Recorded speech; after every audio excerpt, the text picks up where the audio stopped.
Hello student, welcome to chemistry class. आज हम पढ़ रहे थे पी ब्लॉक के एलिमेंट्स के बारे में, और पी ब्लॉक के जितने भी बेसिक कैरेक्टर्स हैं उनके बारे में हमको जानना है।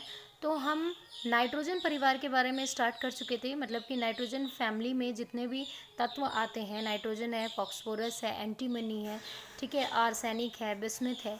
तो इन सभी के बारे में आपको बेसिक कॉन्सेप्ट पता होना चाहिए, क्योंकि इससे रिलेटेड आपके क्वेश्चंस आते हैं कि क्या कारण है कि आयनन ऊर्जा नाइट्रोजन की बहुत कम होती है। बहुत सारे ऐसे रीजनिंग क्वेश्चन इसमें पूछे जाते हैं। तो पी ब्लॉक के चैप्टर में सबसे ज़्यादा आपको रीजनिंग क्वेश्चन पूछे जाएंगे, है ना। वो 3 मार्क्स या 2 मार्क्स के हो सकते हैं। तो बहुत सारे क्वेश्चंस इसमें आते हैं, और लॉन्ग क्वेश्चन में आता है आपका हैबर प्रोसेस, सल्फ्यूरिक एसिड बनाने के लिए जो संपर्क विधि है वो, और नाइट्रिक अम्ल बनाने की विधि। तो ये 3 विधि जो आपके बड़े मार्क्स के लिए पूछे जाते हैं, 5 मार्क्स के लिए, तो आज हम कवर करते हैं। फर्स्ट, हम नाइट्रोजन परिवार के भौतिक गुणों के बारे में पढ़ रहे थे। परमाणु त्रिज्या आप प्रीवियस वीडियो में पढ़ चुके हो, ठीक है। आयनन एंथैल्पी, ऋण विद्युता, गलनांक व कथनांक, धात्विक गुण, अपरूपता, घनत्व, ठीक है। तो इन सभी को हम भौतिक गुणों में कैलकुलेट करते हैं। भौतिक गुण होता क्या है? फिजिकल प्रॉपर्टी, किसी भी तत्व के जो फिजिकल प्रॉपर्टी को, मतलब कि जो उसके फिजिकल एनालिसिस को कंप्लीट करता है, या उनकी क्वालिटीज़ या प्रॉपर्टी को आइडेंटिफाई करता है, तो उसे हम फिजिकल प्रॉपर्टी कहते हैं। तो अब स्टार्ट करते हैं परमाणु त्रिज्या, जो हम ऑलमोस्ट पढ़ चुके हैं, फिर भी इसके डिटेल देख लेते हैं। परमाणु त्रिज्या आवर्त में बाएं से दाएं जाने की मतलब बाएं से दाएं की ओर जाने पर, है ना, जिफ का मान में वृद्धि होती है। जिफ क्या होता है? Z effect. जेड इफेक्ट होता है बच्चों नाभिकी धनावेश प्रभाव, जिसको हम लोग जिफ कहते हैं, ठीक है। तो जिफ क्या होता है कि जो नाभिकीय धनावेश प्रभाव है, मतलब कि कोई परमाणु है और उसमें जो नाभिक है उसका आकर्षण बहुत अधिक होता है अंतिम कक्ष के कोशों के लिए, ठीक है। तो जिफ का मान क्या होता है? वृद्धि, जिफ के मान में वृद्धि होती है। देखो, आवर्त सारणी आपको मालूम है, जैसे ये आवर्त सारणी, ठीक है।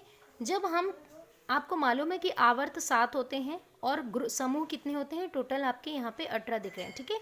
तो आवर्त सारणी में जब हम दाएं से बाएं की ओर जाते हैं, मतलब कि हम बोल सकते हैं लिथियम, बेरिलियम, बोरॉन, इस तरीके से इस तरफ हम गमन करते हैं, तो क्या होता है कि परमाणु का आकार में तो वृद्धि होती है, क्योंकि इलेक्ट्रॉनों की संख्या में वृद्धि हो रही है, लेकिन साथ ही साथ उनके नाभिक में धनावेश की भी वृद्धि होती है। और आपको मालूम है कि अगर धनावेश की वृद्धि होगी तो वह आकर्षण बल अधिक हो जाएगा, मतलब जिफ का मान क्या हो जाएगा? बढ़ जाता है। तो यही कारण है कि आवर्त में दाएं से बाएं जाने पर बच्चों जिफ के मान में वृद्धि होती है, परंतु समूह में ऊपर से नीचे की ओर आने पर धनावेश कम होता है, मतलब कि नाभिक से जो आकर्षण है वो अंतिम कोश में बहुत कम लगता है, क्योंकि धन आयनों की संख्या कम हो जाती है, जिसकी वजह से ऊपर से नीचे जाने पर क्या होगा? इसमें परमाणु त्रिज्या का मान बढ़ जाता है, और दाएं से बाएं जाने पर परमाणु त्रिज्या का मान क्या होता है? घटता है, क्योंकि उसमें आकर्षण बल बढ़ जाता है। यही एक कॉन्सेप्ट आपको कहना चाह रहा है कि जब हम आवर्त में बाएं से दाएं जाते हैं तब क्या होता है? आयनन ऊर्जा का मान। और जब हम समूह में ऊपर से नीचे की ओर जाते हैं तब आयनन ऊर्जा का मान क्या होता है। तो यही चीज़ है जिफ में। तो हमें देखना है कि ओर जाने पर जिफ के मान में वृद्धि होती है, हाँ, क्योंकि आवर्त में हम जा रहे हैं बाएं से दाएं की ओर, तो धनावेश का मान बढ़ रहा है। जैसे जैसे धनावेश का मान बढ़ेगा आकर्षण बढ़ेगा, और आकर्षण बढ़ेगा तो ये कोशों को अपनी ओर जोर से खींचेगा, और जो आकार इतना बड़ा होना चाहिए वो आकार छोटा हो जाएगा। यही कारण है कि जो नाइट्रोजन का आकार होता है ऑक्सीजन परमाणु के आकार से वृहद होता है, क्योंकि ऑक्सीजन का जो नाभिक है उसका आकर्षण अधिक हो जाता है अपेक्षाकृत नाइट्रोजन का, जिसके कारण नाइट्रोजन का परमाणु का आकार बड़ा होता है और ऑक्सीजन का परमाणु का आकार छोटा होता है, ठीक है। तो ये चीज़ है, जिफ के मान में वृद्धि होती है, फलस्वरूप परमाणु त्रिज्या का मान क्या हो जाता है? घट जाता है।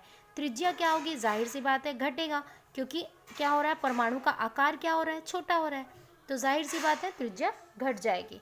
अब समूह में ऊपर से नीचे की ओर जाने पर जाहिर सी बात है, जब हम ऊपर से नीचे की ओर जाते हैं, जैसे कि नाइट्रोजन, फॉस्फोरस, है ना, आपका आर्सेनिक, एंटीमनी और बिस्मिथ, तो ये आपके नाइट्रोजन परिवार हैं।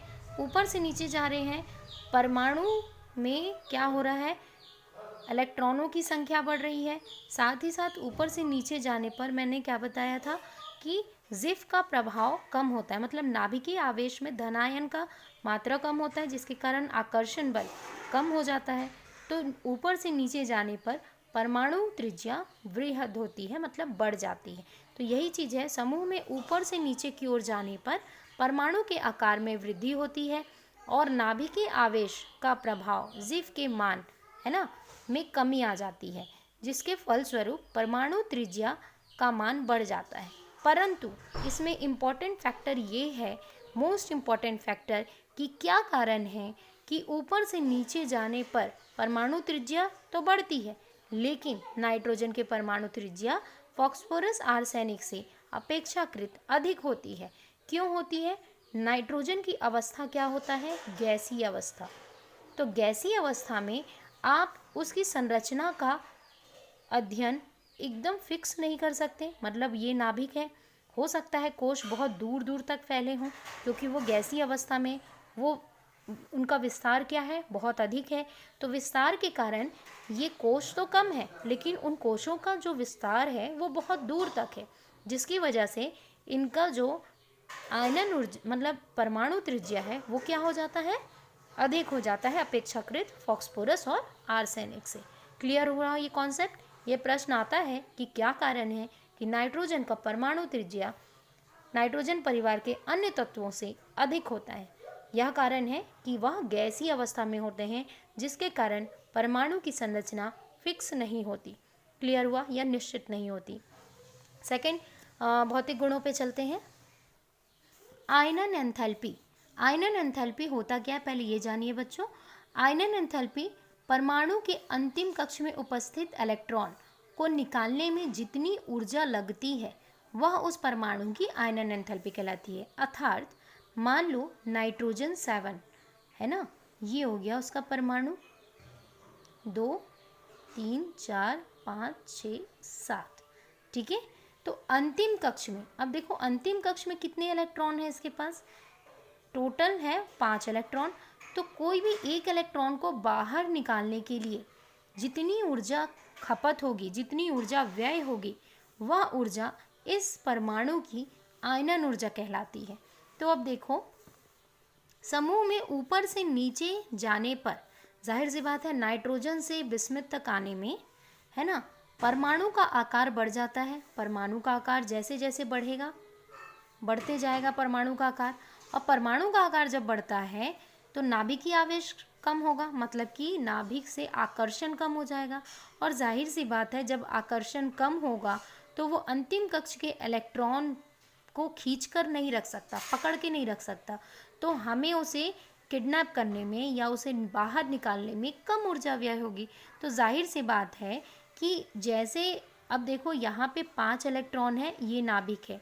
वैसे ही अगर मैं फॉस्फोरस पे आऊँ तो उसमें 15 इलेक्ट्रॉन है, तो उसमें कोशों की संख्या बढ़ गई। अब नाभिक का ध्यान अंतिम कक्ष के इलेक्ट्रॉन में अपेक्षाकृत नाइट्रोजन की अपेक्षाकृत कम होगा, ठीक है। तो वो इलेक्ट्रॉनों को एक आकर्षण से बांध कर नहीं रखेगा। आकर्षण से नहीं बांध के रखेगा तो उसको, उस इलेक्ट्रॉन को बाहर निकालने में हमको कम ऊर्जा खपत करनी पड़ेगी।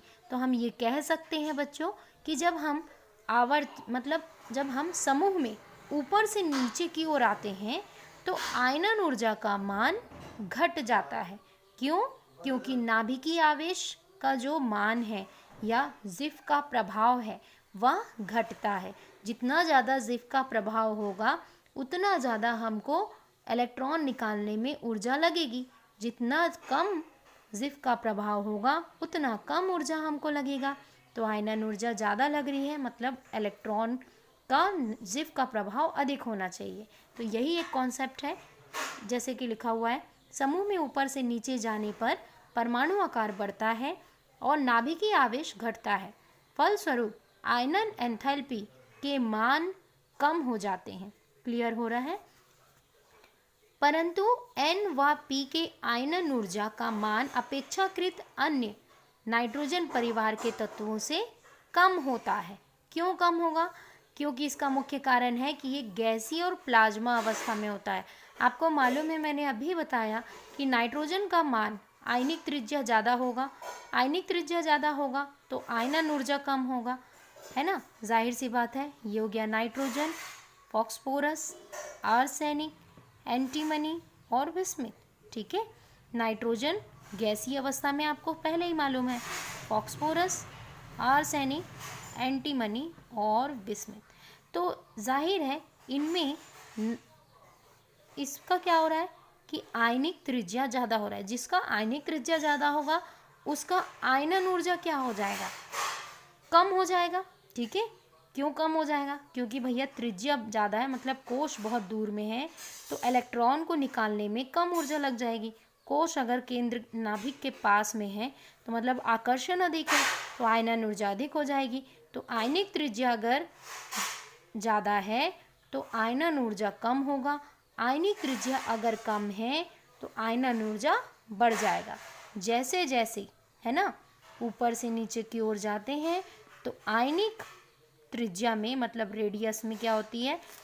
बढ़ोतरी होती है, और आयनिक एनर्जी में क्या हो जाएगी? कमी हो जाएगी, डिक्रीजिंग होगा। क्लियर हो रहा है ये कॉन्सेप्ट? नेक्स्ट इसके टॉपिक देखते हैं नेक्स्ट वीडियो पे।